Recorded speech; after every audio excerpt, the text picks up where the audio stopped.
जय हिंद। चैनल पर नए हैं तो आज ही हमारे YouTube channel JP golden study को सब्सक्राइब कर ले, क्योंकि इस चैनल पर मैथमेटिक्स क्लास 10th का ऑब्जेक्टिव सीरीज चल रहा है और इससे पहले त्रिकोणमिति तक ऑब्जेक्टिव सीरीज हो चुका है। और आज की इस वीडियोस में वृत्त से ऑब्जेक्टिव क्वेश्चन लेते हैं और उसके बाद आगे बढ़ते हैं। तो इससे पहले जितने भी चैप्टर्स से ऑब्जेक्टिव हो चुके हैं उन सभी का लिंक आपको मिल जाएगा इस वीडियो के डिस्क्रिप्शन में, आप देख सकते हैं और एग्जाम में शानदार रिजल्ट ला सकते हैं।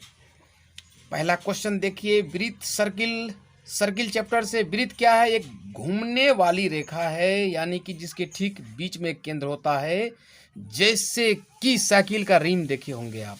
जैसे वृत्त के केंद्र पर बना कोण कितना होता है, पूछा गया क्वेश्चन, वेरी वेरी इंपॉर्टेंट। वृत्त के सेंटर पर बना कोण 360 डिग्री होता है। क्या होता है? 360 डिग्री होता है। ऑप्शन ए होगा सही, एग्जाम में रंगेंगे ऑप्शन ए, ठीक है। और इसके बाद यहाँ पर देखिए, वेरी वेरी इंपॉर्टेंट, अर्धवृत्त का कोण होता है। तो अर्धवृत्त यानी वृत्त का आधा, और वहाँ पर जो एंगल माना गया है वो 90 डिग्री। अर्धवृत्त का कोण 90 डिग्री होता है, ऑप्शन डी। याद रखना पड़ेगा ऐसे क्वेश्चन आंसर को, और इसमें बहुत सारे क्वेश्चन जो है परीक्षा में पूछे गए हैं। किसी वृत्त की स्पर्श रेखा उसे कितने बिंदु पर स्पर्श करती है? तो कितने बिंदु पर स्पर्श रेखा माने एक स्पर्श रेखा जो है वृत्त को एक बिंदु पर स्पर्श करती है, टच करती है। तो ऑप्शन सी होगा एक। क्या? सी होगा एक, ठीक है। हम रफ करके आपको दिखा सकते हैं, आप चाहें तो। देखिए, सबसे पहले ये गोलाकार फिगर, ये क्या है? यहाँ पर सर्किल है और इसके बीच में केंद्र है ओ, और एक स्पर्श रेखा ऐसे खींचते हैं कि वृत्त को ऐसे टच करके आगे बढ़ गई है, ठीक है। तो ये स्पर्श रेखा है। तो आप ही बताइए, इस सर्किल को कितने बिंदु पर टच किया? एक बिंदु पर, मान लेते हैं यह पी है। तो स्पर्श रेखा वृत्त को एक बिंदु पर टच करती है। समझ में आ गया? अगला क्वेश्चन 4 नंबर, किसी वृत्त के केंद्र से केंद्र तो देखे थे वृत्त में, 13 cm दूर स्थित बिंदु से खींची गई स्पर्श रेखा की लंबाई जो है, स्पर्श रेखा की लंबाई क्या है? 12 सेंटीमीटर है। तो वृत्त की त्रिज्या निकालें। देखिए, चित्र जो बनेगा यही वृत्त है, और ये स्पर्श रेखा यहाँ से जोड़ेंगे पी से। स्पर्श रेखा की लंबाई कितना दिया हुआ है? 12 सेंटीमीटर, ठीक है। और इसको ऐसे बढ़ा दिया जाएगा, ध्यान दीजिए, ऐसे बढ़ा दिया जाएगा तो चित्र ये ऐसे बन जाएगा। और ये रेडियस मांग रहा है, ये आर कितना होगा? यानी ये अगर यहाँ पे 90 डिग्री होता है, 90 डिग्री स्पर्श रेखा से यहाँ पर 90 डिग्री होता है, तो इसके अंतर्गत समकोण त्रिभुज बना, और ये कर्ण हो जाएगा। बताइए, अगर लंब है, ये कर्ण है, तो आधार निकालना है आराम से। ये आधार निकालेंगे तो कर्ण स्क्वायर माइनस क्या होता है? कर्ण स्क्वायर माइनस लंब स्क्वायर, यानी ये आर निकालेंगे या आधार निकालेंगे। तो यहाँ से डायरेक्ट जो है हमको आर मांग रहा है, तो आर बराबर होगा √13 का स्क्वायर माइनस 12 का स्क्वायर। इसको हल कीजिएगा, ये √अंडर जो है 13 13 169 में से 44 गया 25, 25 होगा, 25 का वर्गमूल 5, तो 5 देखेंगे, ठीक है। डायरेक्ट ऑप्शन डी में 5 है, ठीक है। ये आपको समझना है। त्रिज्या जब भी कहे तो बड़ी संख्या का स्क्वायर माइनस छोटी संख्या का स्क्वायर करके निकाल देंगे वर्गमूल। अगला सवाल देखिए। अगला सवाल 5 नंबर का, वेरी वेरी इंपॉर्टेंट। एक रेखा जो वृत्त को दो भिन्न बिंदुओं पर प्रतिच्छेद करती है कहलाती है जीवा। दो भिन्न बिंदु पर, यानी वृत्त खींचेंगे, रफ करके दिखा दूं क्या? दिक्कत होगा, इसको तो याद ही रखना चाहिए। ये वृत्त है और इसके ठीक बीच में केंद्र होता है, और केंद्र को छोड़ करके एक बिंदु यहाँ, एक बिंदु यहाँ मिला देंगे। अगर ए बी है, ए और बी 2 बिंदु हो गया, तो 2 बिंदु को मिलाने वाली जो रेखा है केंद्र से हट करके, इसको जीवा कहते हैं। समझ में आया? इसको याद रखना, जीवा। जीवा ऑप्शन ए को जो है याद रखेंगे। छठा प्रश्न देखिए, तेजी से देखिए। एक वृत्त की डैश समांतर रेखाएं हो सकती हैं। तो एक वृत्त की जो है 6 नंबर का, एक वृत्त की 2 समांतर रेखाएं हो सकती हैं। कितनी? 2 समांतर रेखाएं हो सकती हैं। कितने? दो समांतर रेखाएं हो सकती है। यही वृत्त है, एक समांतर रेखा ऐसे और एक समांतर रेखा ऐसे, ठीक है, ठीक है, ABCD, एक वृत्त की दो समांतर रेखाएं याद रखना है। समझ में आया? तो यहाँ पर ऑप्शन सी 7वां प्रश्न देखिए जल्दी में। यदि कोई रेखा वृत्त को सिर्फ एक बिंदु पर स्पर्श करती है तो वह रेखा कहलाती है। एक बिंदु पर स्पर्श करने वाली को स्पर्श रेखा कहते हैं। क्या कहते हैं? स्पर्श रेखा कहते हैं, याद रखना है।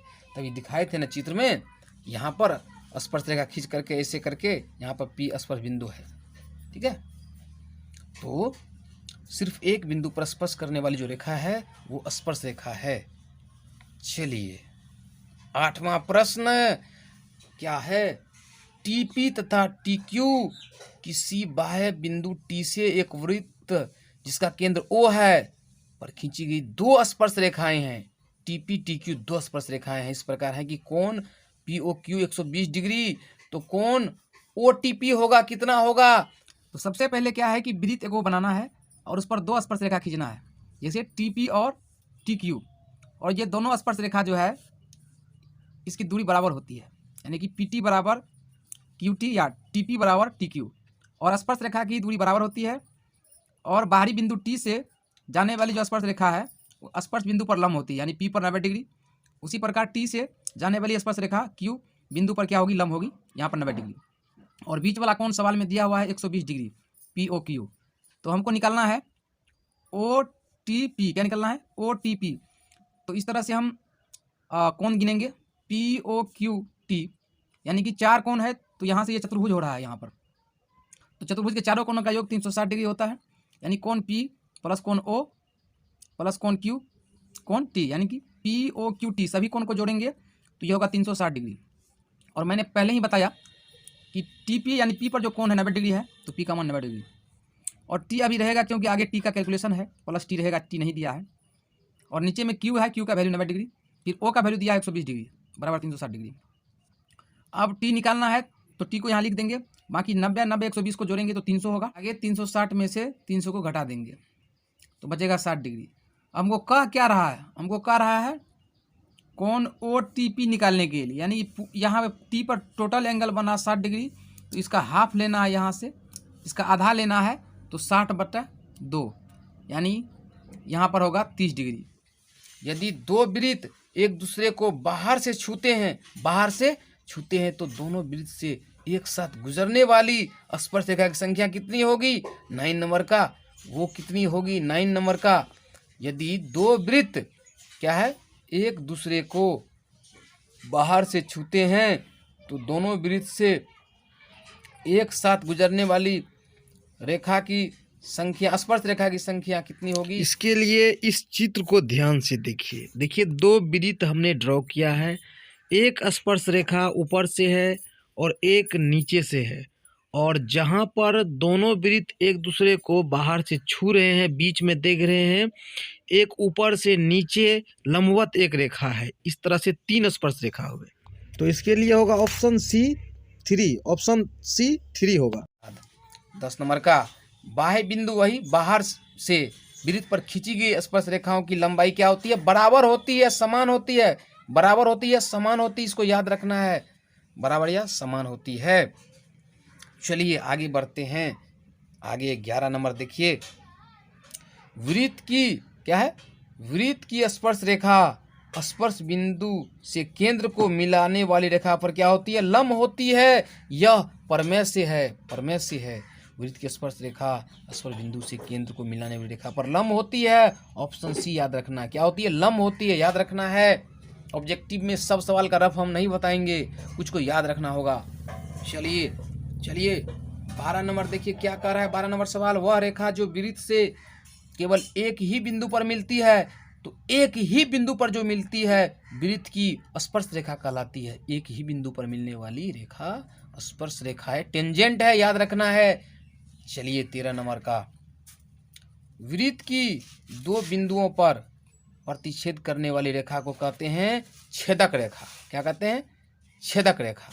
कोई वृत्त है उसमें दो बिंदु जो है ना, दो बिंदु प्रतिच्छेद करने वाली रेखा छेदक रेखा करती हैं। जैसे कि व्यास खींच के मैंने दिखाया, जीवा खींच के दिखाया था मैंने। छेदक रेखा याद रखना है। चलिए 14 नंबर का, किसी वृत्त के बाह्य बिंदु P से दो स्पर्श रेखाएं हैं PA तथा PB, है ना, खींची गई हैं। यदि PA बराबर 4 cm हो तो PB की लंबाई है। तो इसको रफ में आप देख लें। एक वृत्त है, बाहरी बिंदु कोई यहाँ पर P है और इसे एक स्पर्श रेखा ऐसे है, दूसरा स्पर्श रेखा ऐसे है और यहाँ पर जो है केंद्र है। तो ये स्पर्श रेखा जो होती है ये बाहरी बिंदु P से या T से दोनों दूरी बराबर होती है। क्या होती है? दोनों दूरी बराबर होती है। यहाँ पर केंद्र O होगा। तो यहाँ क्या हुआ, अगर एक स्पर्श रेखा 4 है तो दूसरा भी 4 ही होगा, क्योंकि स्पर्श रेखा की संख्या जो भी हो लेकिन लंबाइयाँ बराबर होती है। अगर दो स्पर्श रेखाएं बराबर हो, अगर एक स्पर्श रेखा 4 है तो दूसरा भी 4 होगा, क्योंकि बाहर बिंदु से स्पर्श रेखा की लंबाई क्या है? बराबर होती है। डी ऑप्शन याद रखना है। चलिए इसी के साथ रचना से एक सवाल आपको पूछा जा सकता है, तो चलिए इसको भी समझ लीजिए। रचना भी खत्म करेंगे आज की इस वीडियो में। रचनाएं, एक त्रिभुज ABC है, क्या है? ABC है, जिसमें AB बराबर AC बराबर 4 cm है तथा BC बराबर 3 cm है। यह किस प्रकार का त्रिभुज है? देखिए शुरू में देखिए दो भुजा बराबर है, तो दो भुजा बराबर समद्विबाहु त्रिभुज होता है। क्या होता है? समद्विबाहु त्रिभुज। ऑप्शन बी याद रखना है, क्योंकि दो भुजा बराबर है। तो दोस्तों आज की वीडियो में वृत्त और रचनाएं खत्म कर दिए गए हैं ऑब्जेक्टिव में। फिर मिलेंगे वृत्तों से संबंधित क्षेत्रफल, वेरी वेरी इंपॉर्टेंट होगा। इस वीडियो को ज़्यादा से ज़्यादा शेयर करें और प्रैक्टिस कर लें। जिन क्वेश्चंस का आंसर आप नहीं जानते हैं और एग्जाम में जो है कलम तोड़ कर लिखें, शानदार रिजल्ट बनाएं, यह आशीर्वाद है, यह आपको जो है मेहनत करना पड़ेगा। Thank you.